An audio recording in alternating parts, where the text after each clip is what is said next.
Hey, Beervengers. We're starting a new tradition for us, and one I don't relish starting.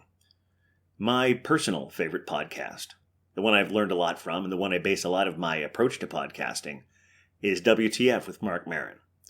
I know it probably sounds strange that an alcohol-based podcast with 3 regular hosts is influenced by a podcast with a single host who is famously sober has anything in common with each other, but it's true. And every time a guest of WTF dies, Mark re-releases their episode with a new introduction. You can probably see where this is going.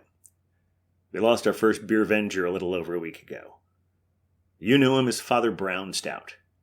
And I'm inaugurating a tradition that I hope will be invoked rarely. Beervengers will be ceremoniously unmasked in death. His name was Glenn Stoops.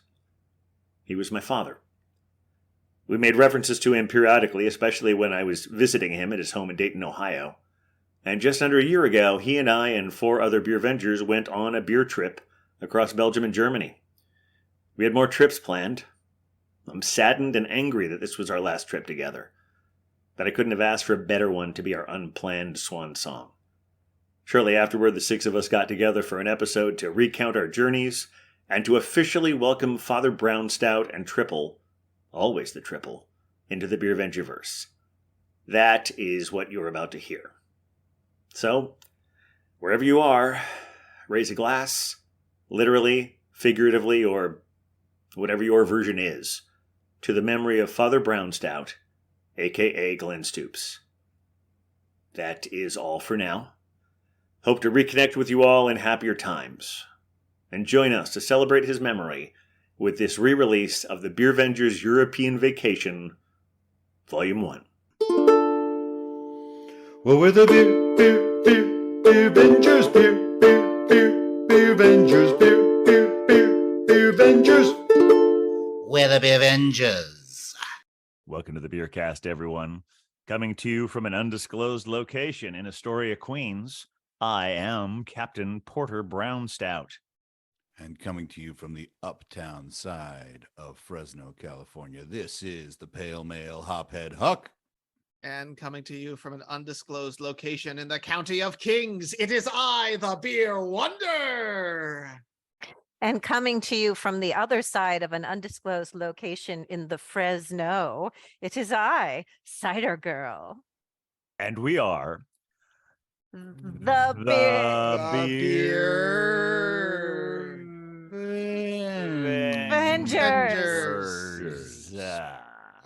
Y'all, I don't know. I thought it was one of the best ones I've heard lately. Yeah. I mean, it's we've never done it like that before. Let's just. it's like a postmodern take on what the Beervengers. I mean, you might even call it unprecedented. That's true. Well, it's about to be unprecedented in here, I think, Captain. Oh, right? yeah, there are a lot of unprecedented things happening. Welcome back. I know we've been gone for a while. We've been busy, and we got a lot of stuff to cover. But before we get to any of that, I want to introduce our 2 guest Beervengers to be tonight. I mean, actually, in many ways, they're already Beervengers, but you kind of have to go through the thing here to I don't know. It's part of the ritual. So welcome Glenn Stoops, and the man who I just learned from the New York Times crossword puzzle today. His name background is also a citrus fruit, Emil Angelica. Welcome, gentlemen. Well, thank you. Pleased to be here. Great. So we mentioned on the last one that we were all going to be going on a little trip together, and all the Beervengers who were on the Beervengers European Vacation are here to give you an account of all of that. But first, I mean, we've got origin stories to happen, but before we do any of that, it's not really a Beervengers episode until we get to the pours, right, guys? Great idea. I'd like to go first if I could. I'm sure you would. Huck, Because it's sometimes typical of you. Sometimes what you want to do isn't what you're gonna do. Okay. Fine. That's a good life lesson. Yeah, it is. Always wants to go first. He does. Well, it's okay. Wait, Cider Girl, I'm sure you're well aware of this. But we have 2 guests tonight. I know. So it's always polite to let the guest go first, but how do we determine which guest goes first? Oh, me.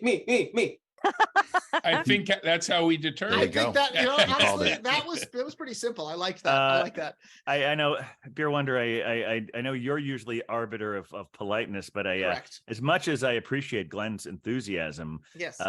Glenn has actually been on the show before. I believe it was episode Oh. 34. Oh. Made a Oh. cameo appearance. So Hmm. Emil is the newer guest. So I mean, Whoa. have you taught me? Has the pupil exceeded this? I mean, you know what I'm saying. Yes. Oh, dear grasshopper, Captain, you have learned from the young wonder. Well done. Yeah. Yes, I do think, Emil, I think you are up first for our pours today. So what have you Okay. brought to share?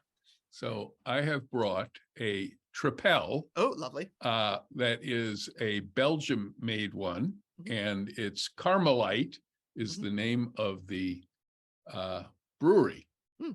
Nice. Mm.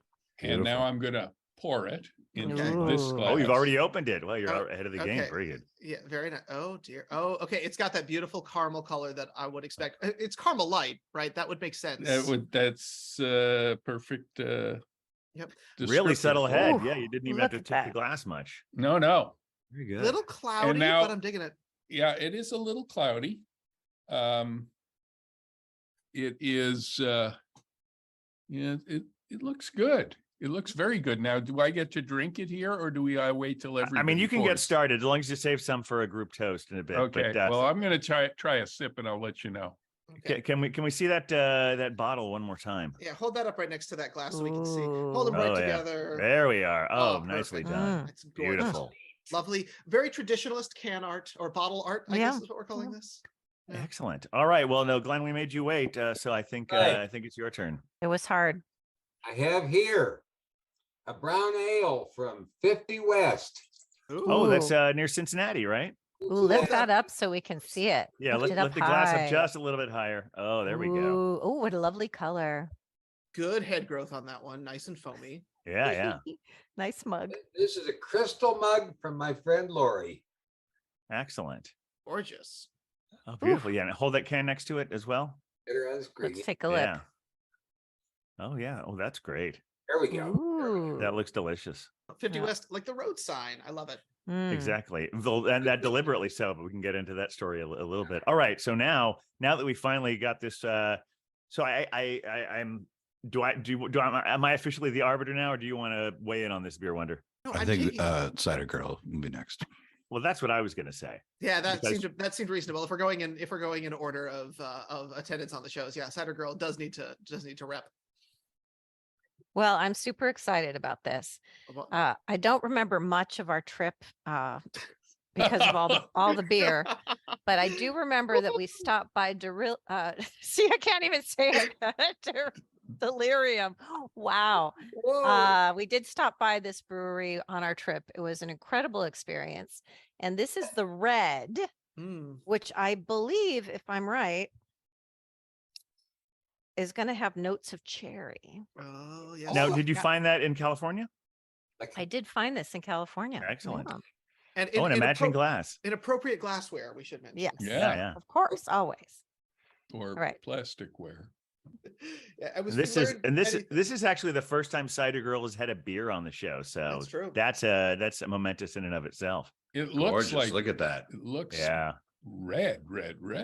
Nice foamy head there. Look at Perfect pour. that. There we go. Oh my Yeah. gosh, that's gorgeous. Yep. So this is the Delirium Red.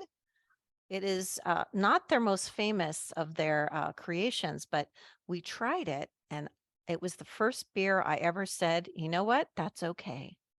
There we go. That's okay. That's a ringing endorsement. I do feel like Absolutely. this is a step in Cider Girl's growth.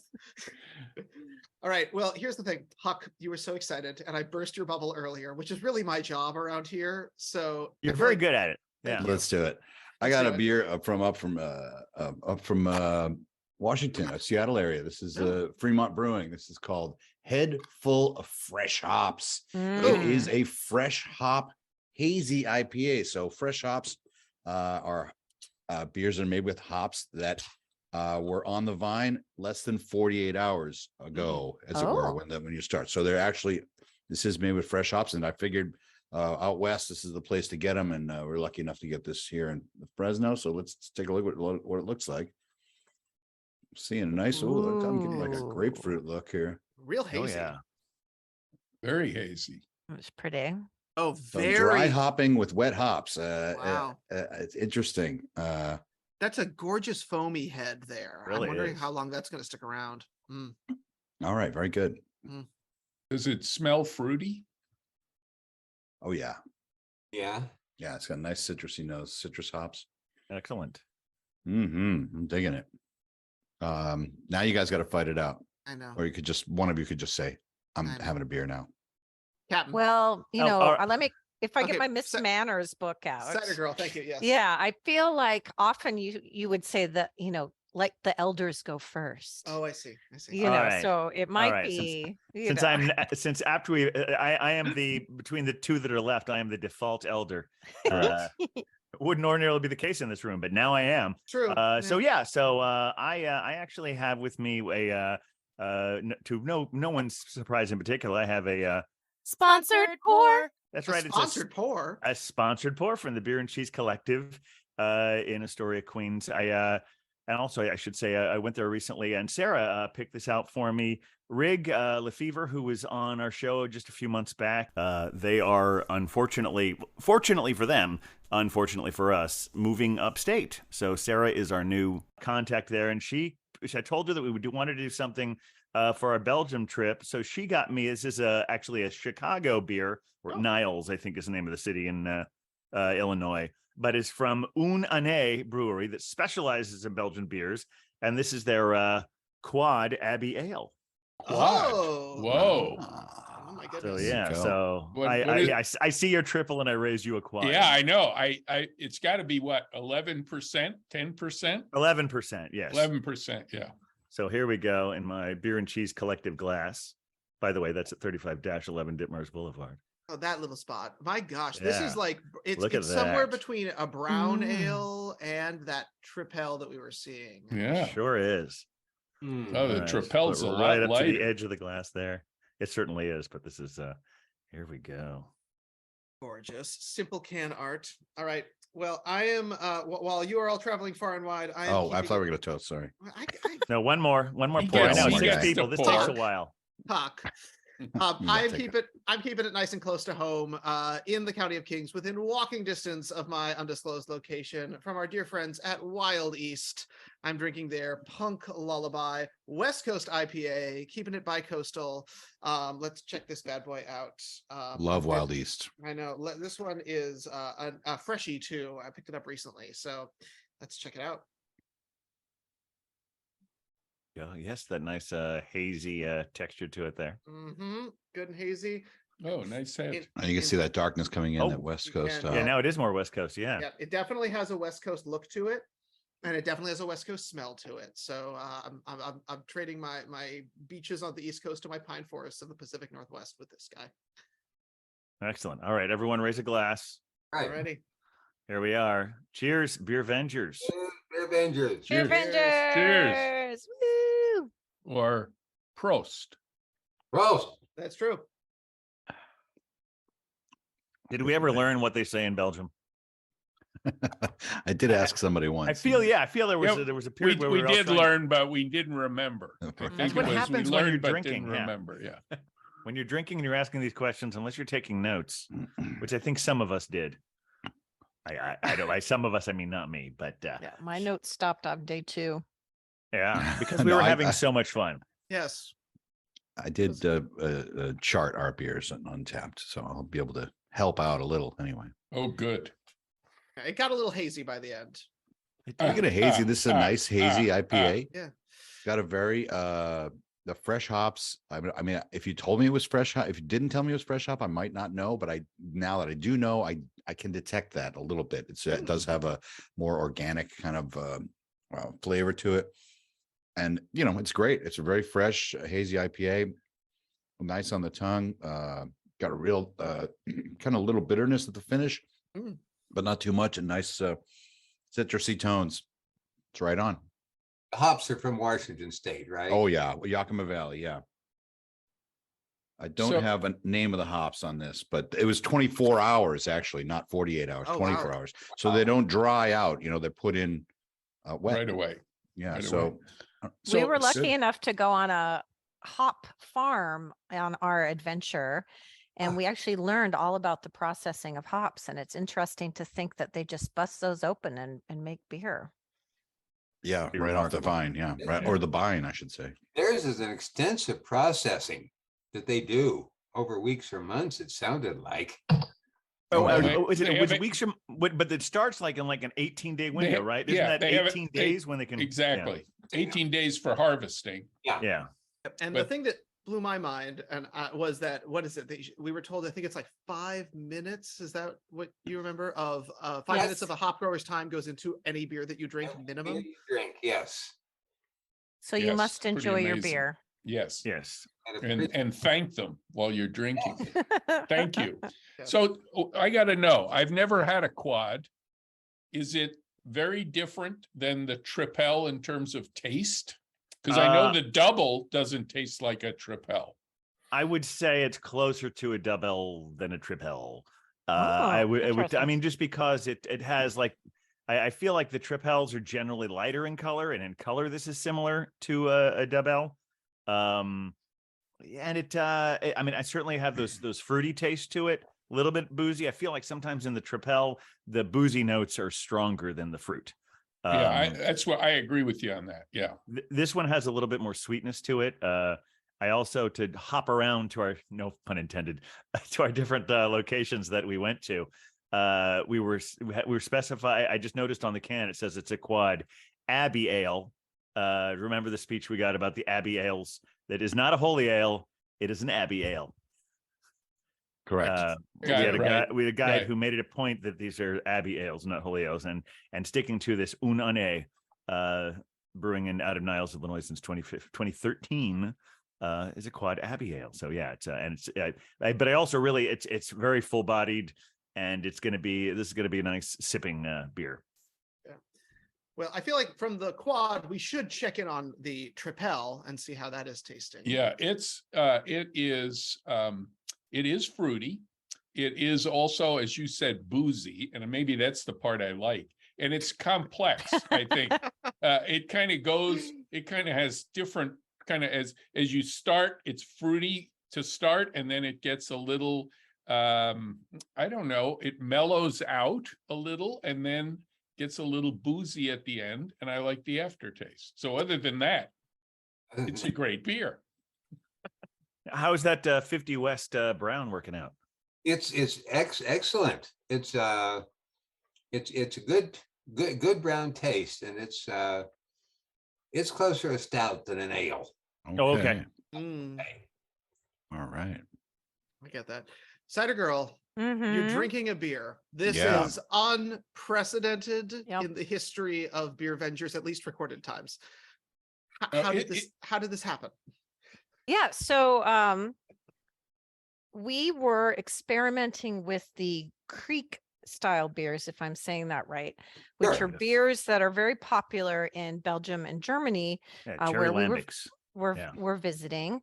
And they really have a cherry forward flavor, but there's quite a variety from the sort of lambic one that was just mentioned, which have a lower alcohol ABV, and they almost just taste like you're drinking cherry cough syrup, for lack of a better explanation, but in a good way. The best Yeah. cherry, very sweet, very light. It's almost just like you're having a cherry soda, and you could just drink them all day long, which isn't recommended because they do have alcohol in them. And then when we went to Delirium, the person who was helping us, and he was pouring all these wonderful different beers, and he said, well, the red is really like that. It's a cherry beer. And so my ears perked up, and I was like, well, I'll try it, and it is different. It definitely still has the hoppiness to it, and which is the thing that I don't care for in beer. So the first sip, you still get that hoppy, piney thing that all of you like. But then after that is a beautiful, rich, sour cherry flavor. And so I just kind of power through, and then the after it's so So it's it hops really on the wins it front. on the finish. Yeah. It really does. Yeah, hops on the front, cherry while you're sipping, and then cherry finish. So Okay, in your cider world, you surely had some cherry ciders, haven't you? I certainly have. Yeah. I've had some excellent cherry ones, some great cranberry ones. I'm trying to think. Doc's in New York makes some great different flavored cherries. In California makes some really good cherries. What's nice about the Belgium and German ones that we tried, that were beers rather than ciders, is they didn't stray too far. You could still tell that they came from a beer. Where some of the ciders are so flavored that it no longer tastes like apples, and it completely tastes like the different fruits, which I don't mind. But if you really were into the flavor, you might be like, oh, we lost the apple flavor, right? So I think the German and Belgians have found an interesting blend of putting the cherry in while still giving you some beer. Interesting sidelight on that. Out of curiosity, I Googled Creek and Dayton. Uh-huh. See if anything is nearby. And something came up out of Dayton, Oregon. And I'm wondering, you said you found a creek from Oregon. And I'm wondering if that's where it would be. Oh, the one I had was from Freem, Pfriem, in Hood River, Oregon. I had an oak-aged creek from there, so I don't know if that's in the area. I don't know where Dayton, Oregon is, but that's Yeah. Hood River Valley. Big state. Yeah, there's a lot going on there. Yeah. So, people out there, if you're interested in trying a beer, but you're not 100% behind beer flavor, I would recommend this Delirium Red. It's a nice compromise. I must say, I barely remember Compromise. trying the Delirium Red. We went so deep into the Delirium family over there. Yeah, I think he opened 11 different, or he offered 11 different kinds of Yeah, it was. beers. That sounds right. It was It incredible. It did feel like every time we would just sort of casually ask about something, another bottle would show up. And let's also remember that I believe it was like 11:45 a.m. when all of this started, if I recall correctly. Yeah. And we don't know when it ended. I do recommend, if you're starting at 11 o'clock in the morning, have a good breakfast. Okay. That is very good advice. That was a good learning. We had a very, very full day after the Delirium too, as well. So yeah, geez. We had a lot of good breakfasts though. Mm-hmm. Yeah, that's true. No doubt. No doubt. We slept on the bus a lot too, I think. That's how you balance everything out. I don't think I ever fell asleep on the bus. Oof. I know I did. I know I did. Oh yeah. I'm sleepy just thinking about it. All right, so I haven't really checked in with Huck or Beer Wonders beers. How are those? What's going on there? Well, I did jump in at the beginning, but I will add that this is made with 2-row pale barley, white wheat, and rolled oats. Got some rolled oats in here, giving it that color and that smoothness.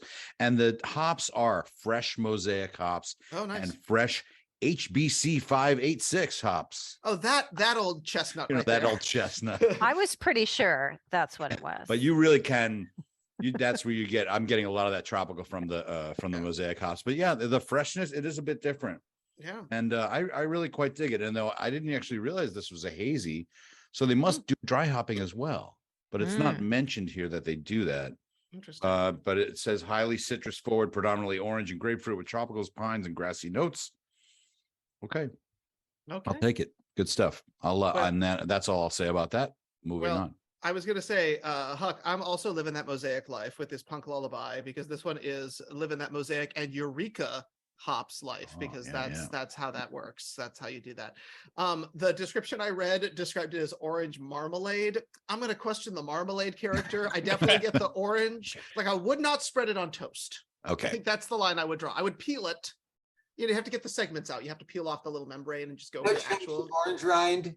Yeah, gotta get rid of that. It's not quite there, right?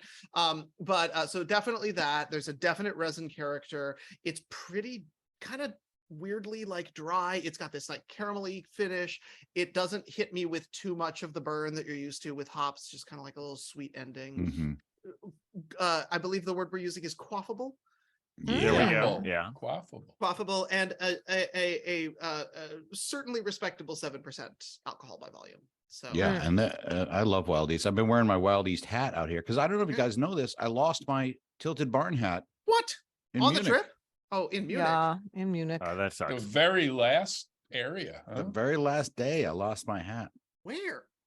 I was trying to rush back to the hotel for some reason.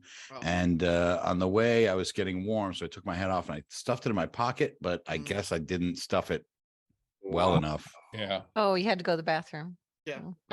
Well, when you drink a lot of beer, that happens. But this beer felt particularly appropriate because while we drank a lot of good beer, a lot of excellent German and Belgian style beers and traditional beers, my last beer while we were in Europe was a European take on an IPA. Yeah.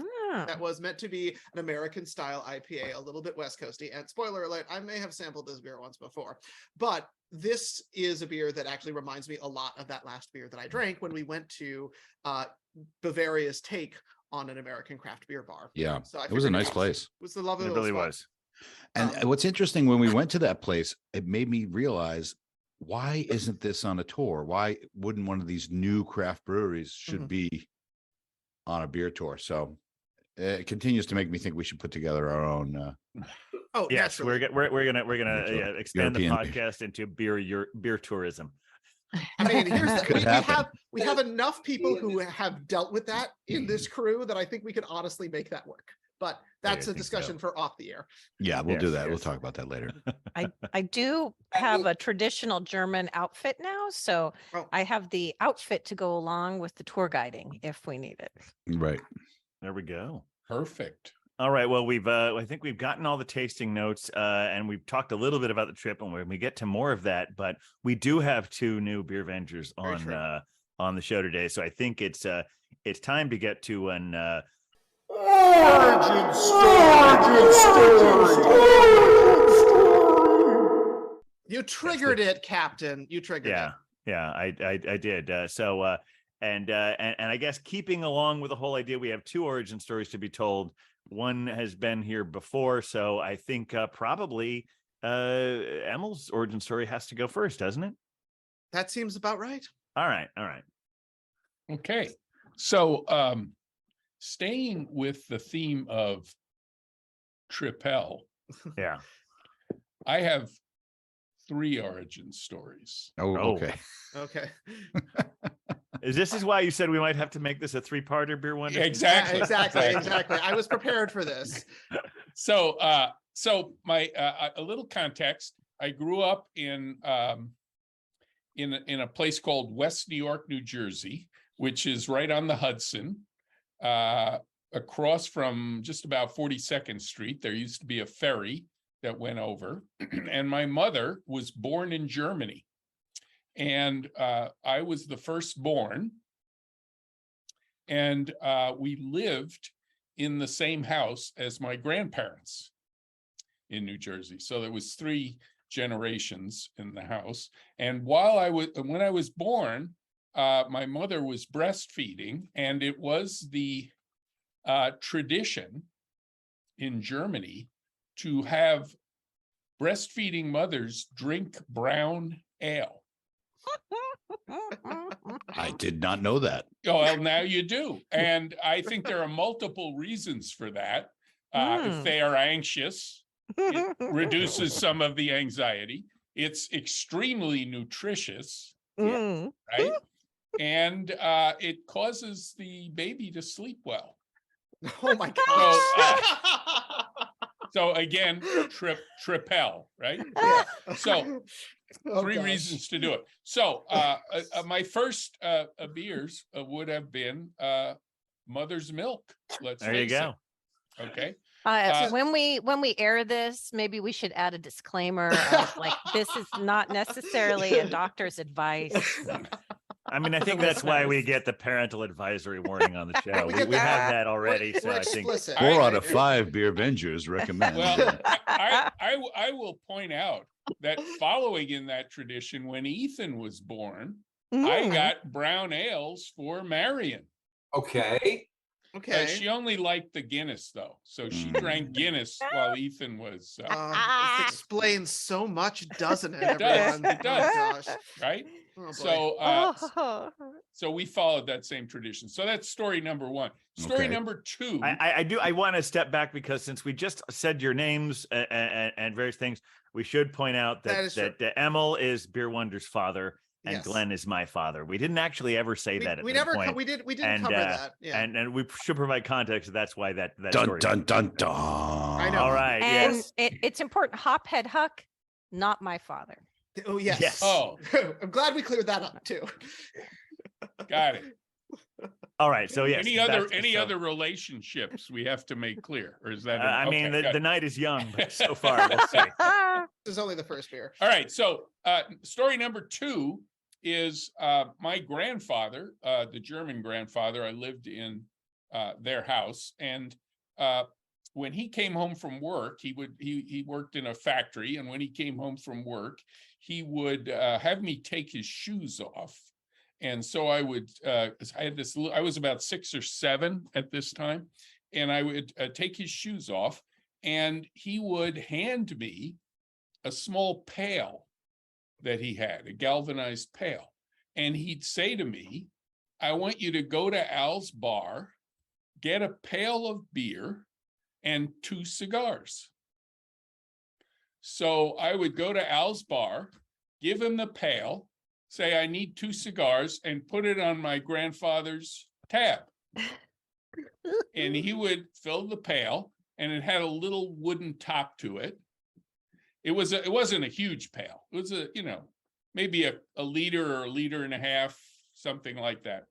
And I would take the pail with the 2 cigars, and on my way home, as a 6 or 7-year-old, what would you do with that pail?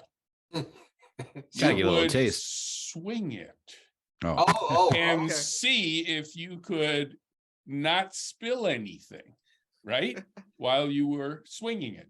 And then occasionally when you spilled it a little, you would taste it, right? Oh, yeah, okay. So that's story number 2. Can we I think that pail is the early version of a growler. Yeah. I I love you're that, the right. pail of beer. And this was in West New York. Right in West New York. Two blocks from where we lived, there was this bar, and you could do that. Also, just another warning, please don't give this as something for your 6-year-old to do nowadays. Yeah, I think this is generally frowned upon. Now, can we clarify around like what decade we're talking here? So we're talking about 51, 52, All right. somewhere like that. So yeah, so the statute of limitations Or 52, 53, actually. Okay. 52, 53. I mean, should we just put a general thing like maybe we're not telling you to, well, I'm not going to say don't do this at home, but a lot of the things that we talk about on this show, whether you do it at home, we're not telling this is not an advice show. Do what you want at home. Do whatever you want. Yeah, exactly. And who's going to We're all fill about freedom. Who's going to fill a pail of beer these days? That's true. For you. Not when we have Nobody's gonna growlers with a sealed top. Sealed no. top. Yeah. Yeah, exactly. Right? Because you had to drink it fast. You Pail brought it of home beer. and you drank it, right? Yeah. Okay. Yeah. Now, my third beer story is Tripel, is my uncle, my grandfather's son, my mother's brother, Uncle Bill, had a farm, kind of a farm that he went to strictly to do hunting in Pennsylvania. So what he did one day when I was 13, he stopped by our house and said, I'm going to take Emil hunting. And so my mother had apparently arranged this without telling me. And so I went in this car and we headed off to go hunting, and I'd never shot a gun or knew what a gun was or thought about hunting, frankly, living in New Jersey right on the Hudson River. So my uncle says, before we go, I've got to swing by the liquor store because I'm running a little low on liquor at the farm. So we go to this off sale liquor store. So there's no bar there. It's not an on sale store. And we go to this liquor store and he says, I need some rye, I need some Canadian Club, and I need a case of Budweiser. So he says, have the guy put it in my car. So while the helper is putting it in the car, he says, and while we're here, give me and him a Budweiser. And the guy says, well, I can't give you guys a beer in this liquor store. And he said, and besides, he's a kid, I'll lose my license. And my uncle, of course, not willing to take no for an answer, said, give him a beer. And so to avoid a shouting match and a fight in the store, the guy just popped 2 Budweisers and handed us each one. I, of course, was mortified and was decided the only way I'm going to get out of here fast is if I chug it. Okay. So Naturally. I This is a drank reasonable the response. Budweiser as fast as I could, so I could get out of there and not be mortified. So that's my third origin. Yeah, it's nice that all your origin stories have the running theme of underage drinking. So yeah, with the kids out there, do like like Hawk said, do whatever you want. But we're not. That's great. We're Well, I do want to ask though, so because having grown up in a household with you, that kind of thing. Was it the fact that your first beer was a Budweiser that all of a sudden you had a taste? Because the first beers I remember showing up in the house were Sam Adams. Yeah, Oh. yeah. Which we've talked about as being, there's an age difference here. But the first beers I remember were Sam Adams. So you had kind of eschewed this unfortunate Budweiser experience, at least once I showed up. Yeah, well, in those days, there weren't as many craft beer available. Certainly not in Minneapolis. There weren't as many available. And so, I went to what was available, which at the time was Sam Adams, that was nationally distributed. And then eventually, we got to more and more craft beers. Now you fall over them when you leave the house. Yeah. So well, we they're are all living over in the golden place. age of American beer. It's unbelievable. Yeah. And wonderful. Yes. All right. Oh, do we thank you need for any sharing. Do we need any more connective tissue, or shall we move on to the next story? I mean, Well- this was the earliest. I feel like this origin story takes us all the way back. I don't know that we've had an origin story that has taken us back to birth. Yeah. That was really Which really It's almost nice. entirely focused on an illegal drinking. So it's or pre-legal drinking, or whatever you want to call it. Well, you got to remember, Italian and German are the 2 parts of my family, and I got wine at the age of 7 at the table. yeah. Oh, there you go. Yeah, that makes So- sense. yeah, it's just these puritanical Americans. We just need Ugh, to sure. catch All up. right. And to I what's think going it's important to note he grew up to be a very fine individual. on. That's very Well, Smart well, yes, guy, yes. you know. As far as we know. well. So Cider Girl says, do what Emil did, because then you will grow up to be a good person. So Yes. Cider Girl says, Ah, do everything, despite her parental warnings. Like, Uh, he, wa- do he disclaimer. wasn't driving. He never had to drive. Yeah. It's I never you drove. go. No, That's true. my uncle drove. He was the one drinking Well, and driving. Not me. ooh. Oh. All right. Well, I think that's a wonderful segue to our next origin story.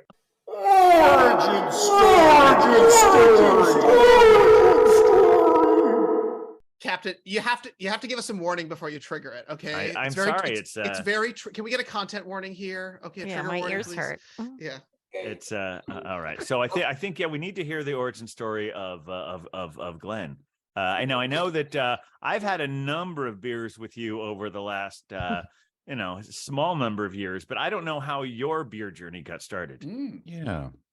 Basically, mine is much less exciting than anything Emil has to offer. My beer origin story really, as you know, I'm Father Brownstout, and Captain Brownstout is my son. And Really, it's only been about 5 years ago that he started working on my palate and training me to be a beer drinker and a beer appreciator. Ah. Well, now I'm gonna push back a little bit there because I do remember about 6 years ago. Wait a minute, this was the summer of 2016. So yeah, 6 years ago. We were in Austin, Texas for a family wedding, and we specifically went to a place where you used to drink beer in college in Austin. No question about that. Stoltz's Beer Garden. Yeah. One of the oldest. They claim to be the oldest brewery or the oldest bar, or maybe even the oldest company in the state of Texas. Yeah. Schultz's Beer Garden does go back a long way. And I agree. I insist that if we're going to Austin, we got to go to Schultz's Beer Garden. Yes. And it was still there. It's still there, absolutely. And we had a fine time. The waitress even gave me 6 or 8 Pride stickers for my car, and for It just happened to be the weekend of the Pride Parade in Austin. yes. Got to collect In them New all. York, we have ours the end of June. This was it like Labor Day weekend? It was late August, yeah, close to Labor Day week. Okay. Because that's when I got busted for driving 83 on the way home. So Yeah. as a youngster, what types of beers would you have at Schultz's? Yeah. Oh, okay. I have no idea what it was, but I remember being driven all the way home to Georgetown, which is 20 miles away where my roommate lived, with my head out the window. And it was very cool. And I think it was winter. And yeah, the head out the window felt very good. I felt very canine, I guess. But I've been there. you've been there, yes, indeed. But yeah, that was it. I agree. That was a formative occasion, and it took me 60 years to get back again. But yeah, Schultz's Beer Garden is a landmark in Austin. Wasn't easy to find. In the meantime, what would you have for, like, if you were getting go to a bar with your wife and you would have a drink? Or We didn't go to bars. Yeah, she was not much of a drinker. I do recall that when we were growing up, dinner?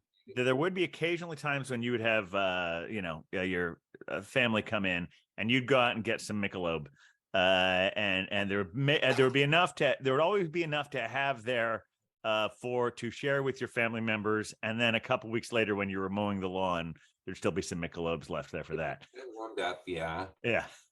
I mean, there were also days of Boone's Farm wine as well. Oh, no Yes. kidding.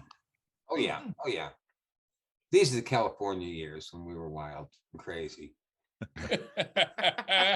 That's right. You had roots in Central California. Absolutely, yeah, Monterey Peninsula.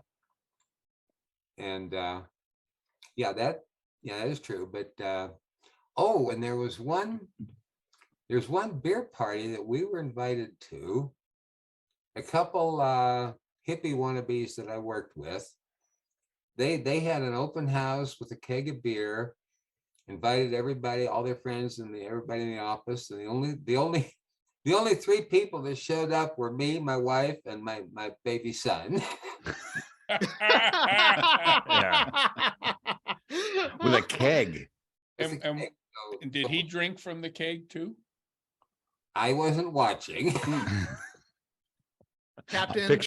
I'm picturing the captain crawling up on the top of the Do you have keg. do you have a new origin story now, Captain? Hey, maybe it's not confirmed, but it's not. No one's here to deny it either. Oh, right. So you're saying your modern conversion has had a lot to do with your captain's bringing you to the. Captain's guidance for the last 5 years. Now we know Sure. he loves the dark beers, and your name is Father Brownstout. So would you land on? We landed on the brown stouts fairly quickly. I know that sour beer is good, but sweet beer is better. That's fair. There is a family resemblance certainly between the two of you guys in your styles. Yeah. But I mean, do you tend to lean towards I mean, you did bring a lovely brown ale for us this evening, but do you tend towards a darker beer? Will you eschew a hoppy beer? Like what's your taste level hit on? I don't go out of my way for hops. Okay. As I say, it's perfectly acceptable to have sour tasting beer, but I like the sweet. I have to admit, I've had some very delightful chocolate beers. Okay. Almost tastes like chocolate. I mean, chocolate sundae, and it's hard to turn down. Nice dessert beers. Oh yeah, oh yeah. Very And good. and I have a taste for Creek as well. So Yes, that's right. That last night we were at that bar in Munich. You and Cider Girl both had the that Belgian the Lindemans Creek there. Lindemans Creek, yeah. I knew I'd seen that name. That showed up when I was Googling Creek as well. Yeah. And I mean that was what's the place in Cincinnati that sort of sounds like Lindemans? Oh, Listerman's. Listerman's, yeah. Oh yeah, good brewery. Very good. Really good. So we've been to Listerman's in Cincinnati, and Lindemans is Belgium, right? Lindemans is Belgium. Yeah, I think I was confused the night we were there. I think I might have said it was England, but it is it's definitely Belgium. Okay. Yeah, if I recall, you had a cherry beer the very first on our very first year. And yeah, along with the famous mussels. Oh dear. We shouldn't talk about the mussels. Maybe we won't talk too much. Maybe about we the don't mussels. talk about that one. That was an unfortunate incident with mussels. Yeah. We have a distinct family resemblance here between the Brownstouts, right? We understand there's a connection. And well, I mean, as far as what we like, yes. Yeah. Sure. Is and essentially like that is how. So because I'm noticing that we've revealed a name here. And I think it's important to acknowledge that there has been a naming ceremony. This is another unprecedented thing. Usually we use the show to name people, but since we've spent so much time with these new Beervengers. Well, the father has been named before. Well, yeah, we named him like a year ago. But yes, that is very true. Actually, Dad, we can't see the back of your shirt the way you just said. You gotta go lower. Kneel down a little bit. There you go. There you are. There you go. It's we'll have to include that one on. He just turned around and showed the back of his Beervenger shirt. We all have our names on the back of our Beervenger shirts. Father Brown. Not as dramatic in an audio podcast, but we'll do what we can to get a screenshot of that. But yes, we actually did name both new Beervengers both a year ago and while we were here. So that's something we're not going to be doing so much on this episode. But yes, it just seemed natural that if I'm Captain Porter Brownstout, that he's Father Brownstout. Yeah. Unless anyone else out there in the Beervengerverse hears this and thinks he should have another name, we're not actually going to change it, but we'd love to hear what your alternate names are for him. We won't change it, but we definitely won't. No, but we love you and we respect you and call us. I don't know. That sounded very needy there for a moment. But anyway, so then I guess should we then move on to the other naming situation? Well, I just wanted to acknowledge we have a family resemblance. We have two family resemblances here, and the Brownstouts have a deep connection. And I do want to mention that, yes, Emil and I do have a beer-based connection. And but the Wonder family, we are a wandering family, where we don't necessarily show our connection in our naming. And while initially I think we did have a beer-based connection, because both Emil, Dad, and I are IPA lovers. Okay. We had initially had some discussions around IPA based names, right? I believe early on we'd had some discussions around perhaps being the IPML. IPE, yeah. Yes. IPE, yeah, something along those lines. But during the trip, there was a mild conversion experience that happened, and I feel this was at the Havman Brewery, yes. Yes. So I wanted to find out, talk to us about how this naming circumstance occurred, because it does feel like it's an important part of your, I'm going to trigger it again, aren't I? Origin story.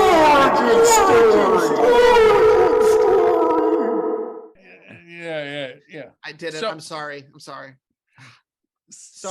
everybody. Sorry. As I remember, which we were splitting. We each had 2 samples at that brewery.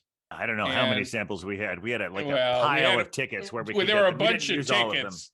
Yeah. We didn't use all of them, Hey, but some left on one on yours. Yeah. but Ethan and I went up and we each got 1, and then I went back to get 2 to get the second ones. And the bartender, who was not very loquacious the first time, That is very true. we That's talked a to him. kind way to describe you'd him. Yeah. Talk to him and he wouldn't say anything, right? Rather And- brusque. Yes. Very brusque. I'm here to pour beer and that's it. So he was gonna pour me the beer, and I had asked for a Tripel, and I said to him, "So what's your favorite beer?" And he became loquacious at that moment and said, "Tripel, always a Tripel," Oh, and handed me the sample, and that was it. He wasn't going to say any more after that. what the hell? So I came back and told you all my experience. And I said it like it was Bond, James Bond. Tripel, always Tripel. Yeah. Always a Tripel. So Always how a Tripel. I remember it is I was doing my best to get him to crack a smile. And I couldn't get even a half of the Yeah. mouth up. Thank you. Oh my goodness, we're having so much. I couldn't get anything out of him. So that you got what I would call a sentence Yeah. out of him was remarkable. Yeah. Well, he hadn't said anything to me the first time. I even asked him 2 questions the first time. He didn't answer either one. But it's when I said, "What's your favorite beer?" that I think it was a question that was personal, and he felt he needed to respond, especially given his predilection for Tripels. There you go. Well, when we had the discussion with Cider Girl, and then you were like, "I'm going to get a reaction out of him," and you went up, Yes. you made it your mission, and well done, and it became legendary. So legendary that it seems that you may have adopted it as your Beervenger name. Could be. All right. So yes, it's a mouthful, but Tripel, always a Tripel. Now, part of TAAT. I don't know how I know he'd want to Tat. abbreviate that one. Tat. Tot. I think you haven't said tot with 2 A's. No, I've started adopting since I've come back from our journey. I've adopted just calling it a triple. Yeah, and it's said both ways. The only Yeah. reason I say it that way is that's how he said it to me. He did say it to you that way. He did say it to me that way. Otherwise, I would have said triple. In fact, I probably said I'll have a triple when I spoke to him, and Right. he then said Tripel. Tripel. always a So maybe Tripel. it is. Maybe he it was is Tripel. correcting my pronunciation and not saying which beer he liked. So But I should that's go what he back to said. calling it a Tripel again. Maybe. Absolutely. Now that it's Tripels have 3, or it says on all of them that it's a 3-grain beer, but that's not necessarily where it gets the name triple or Tripel. No? It is part of the range from single, double, triple, quadruple, and they just increase in alcohol Right. as you go up. And in the so- aging process, right? Yes. In the aging process. So and the Tripels are always in the 8 to 9% range, Yeah. whereas the quads are typically around 11. And the doubles are less. But still pretty high. I But feel still- like I've seen doubles around like 7 or 8. Yeah. And since this was in a bottle, it's probably 9. Because Okay. it continues to, right?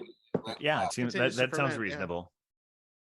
So anyway, that's Well, the you- story, and I'm sticking to it. Excellent. It's interesting. I think we got around. We found ourselves saying Tripel because one of our other Beervengers is the your friendly neighborhood Tripel man, and That's he right. insists on pronouncing it that way. So that got me trained to call it Tripel. But I think there's nothing wrong with calling it a triple. I think I agree. I don't know. The Tripel man might come after you for that. Two of the people on the tour, they were triples. What's that? 2 of the people on the tour were triples. Yeah. I mean, yeah, yes. Don and Deb can certainly pronounce their last name however they want to. It's They can drink whatever they want. Yes. That was actually their last name was Triple. Yes, it is. That's true. And nothing to do with what they were drinking. No, I was calling Don the Triple Don. Yes. Which I think was a great name for him. The Triple Dawn, or what we talked. I suggested Triple Down at one point. We tried to name all of our fellow tour people names. We were a little less successful than we might have liked to be, but we definitely got some good ones.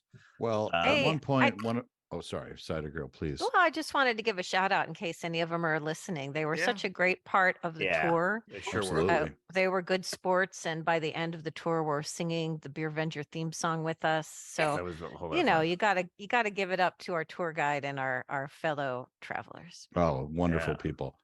Man, there's so much. There were 6 of us, and there were 6 other people on the tour who didn't know what they were getting 7 into. if you count the guide. Yeah, that's right. Yes.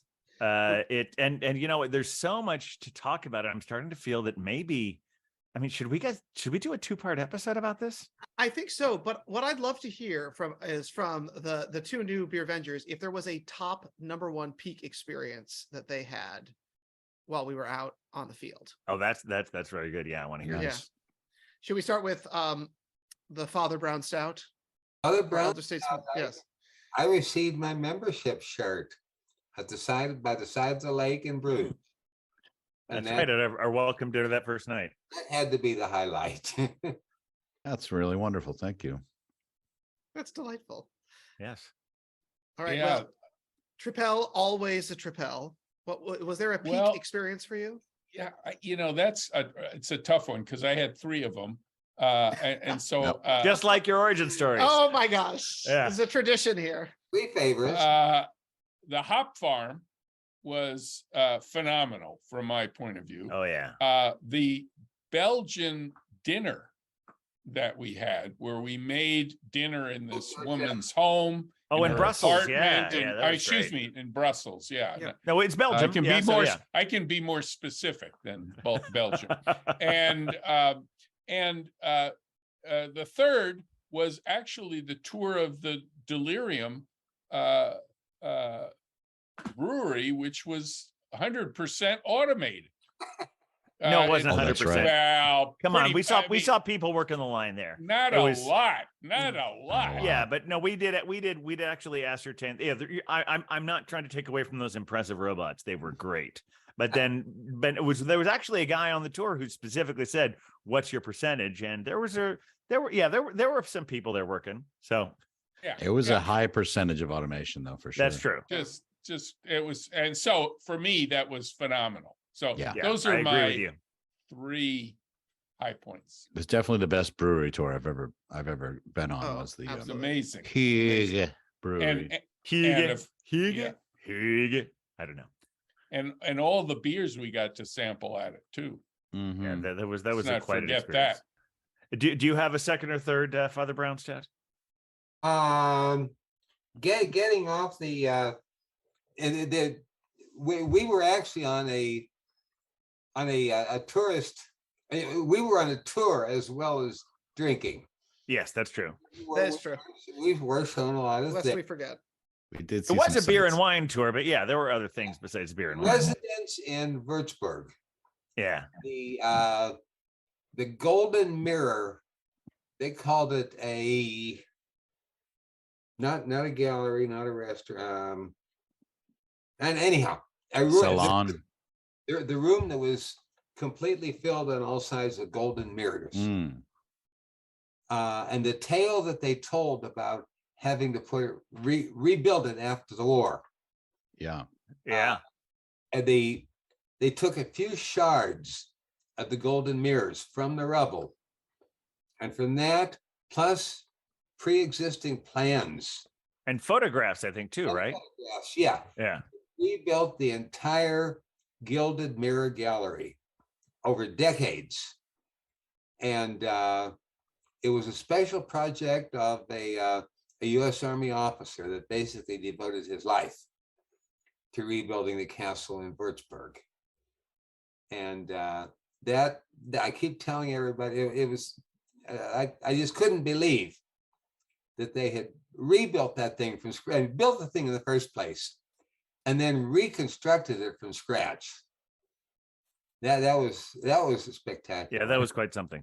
Yeah, I agree with that for sure. It was a beautiful place. Yeah. The residence in Munich was bigger, but the one in the residence is a castle. Yes. But the one in Würzburg was probably more exciting, even than Munich. It's kind of funny, yeah, and they have such a French is I mean, nothing against the Germans. The French, I think, have more. It's like they call theirs a chateau, and in Germany it's just a residence. Residence. Z. All right, so as we were saying, I think there's so much we need to do a 2-part episode. So I think we're gonna take a quick break and come back. Although you're gonna wait another week at least to hear it, but that's so we have a lot more things to tell you about. Full a more detailed version of everywhere we went. We've got more beers coming up, but we want to thank Father Brownstout and Tripel, always a Tripel, for who, as they will from now on be known, no longer on the podcast. They will never be Glenn and Emil again. It's Father Brownstout, Triple, always a Tripel. And so we're going to come back and talk about all the experiences we had and all the people, all the new Beervengers we minted over the time. And if you have any other, once again, any other questions, any other comments, reach out to us at Travel Tips. Sure. Business plans for us to start the Beervengers tourism organization, whatever. The Beervengers at gmail.com, at the Beervengers at Facebook, Twitter, still for now, depending on what Elon Musk does to that thing. If he starts charging us $8 a month, we're done. And then and Instagram at the Beervengers. Yeah, the grams where it's at. The gram is where it's at. If you're listening, you know how to find us. And so please do, because we want to know you care. God, doing that needy thing again. Fuck. All right. Anyway, any other final thoughts, everyone else? No. I was glad to spend some great time with Father Brownstout and Triple. Tripel. It was a blast, and I hope we can do it again sometime. Excellent. Great to be here.